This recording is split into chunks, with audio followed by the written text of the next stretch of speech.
ऐसा पति खोजिए जो घर के काम कर सके। सीजीआई डीवाई चंद्रचूड़ ने सुनाया दिव्यांगत पत्नी का इंटरव्यू एक्सपीरियंस। अच्छा वकील बनने से पहले बेहतर इंसान बने।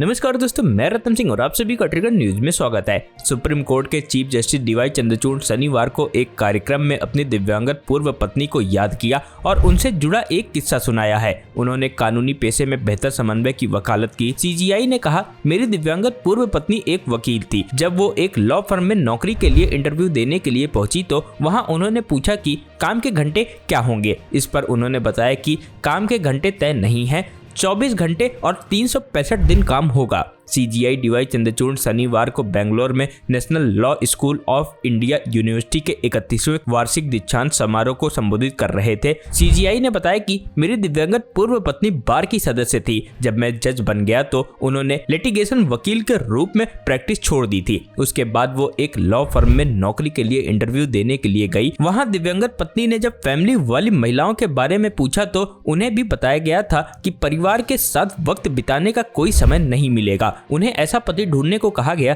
जो घर का काम कर सके। सीजीआई ने कहा, यह वास्तविकता है जो 2003 से 2004 में पेशे में शामिल थी, लेकिन वह चीजों में बदलाव को लेकर आशावादी हैं। संस्थानों को समान अवसर वाले कार्यस्थल बनाने के लिए खुलकर बातचीत करना महत्वपूर्ण है। हालांकि अब स्थिति बेहतर हो रही है। सीजीआई ने बदलाव में अपने योगदान के बारे में विस्तार से बताया। उन्होंने कहा, वो अपने अधीन काम करने वाली महिला कानून क्लर्कों की मासिक धर्म से संबंधित स्वास्थ्य समस्याओं पर घर से काम करने की अनुमति देते हैं। उन्होंने कहा कि पिछले साल सुप्रीम कोर्ट में 5 में से 4 लॉ क्लर्क महिलाएं थी। उनके लिए यह असामान्य बात नहीं है कि वे मुझे सुबह फोन करें और कहें कि सर मुझे मासिक धर्म में ऐंठन है। मैं उनसे कहता हूं, कृपया बेझिझक घर से काम करना जारी रखें। मुझे यकीन है कि आप अपना काम हमेशा की तरह करेंगे, लेकिन अपने स्वास्थ्य का अच्छा ख्याल रखें और आराम करें। स्वास्थ्य सबसे पहले आता है। सीजीआई ने कहा, ये बातचीत होना इस साधारण कारण से महत्वपूर्ण है कि हम यह दिखावा नहीं कर सकते कि ये मुद्दे हमारे समाज में मौजूद नहीं हैं।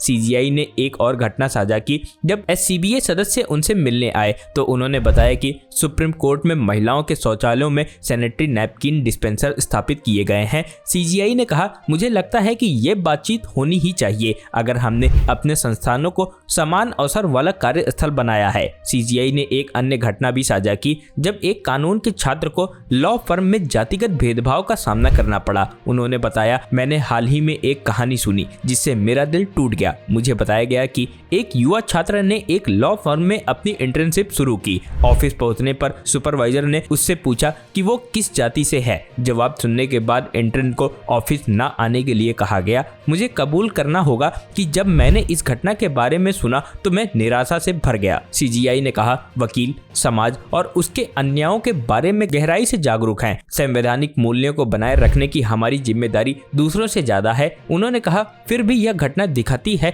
कि कुछ वकील संवैधानिक मूल्यों को बनाए रखना तो दूर कानून का उल्लंघन कर रहे हैं। सीजीआई ने लॉ स्टूडेंट को सलाह दी कि वे अच्छे वकील बनने के बजाय अच्छा इंसान बनने की कोशिश करें। उन्होंने कहा, अगर सफल होने की कीमत यह है कि हमें अंतरात्मा के खिलाफ काम करना होगा या अन्याय के प्रति उदासीन रहना होगा तो जान लें कि इसकी कीमत बहुत अधिक है।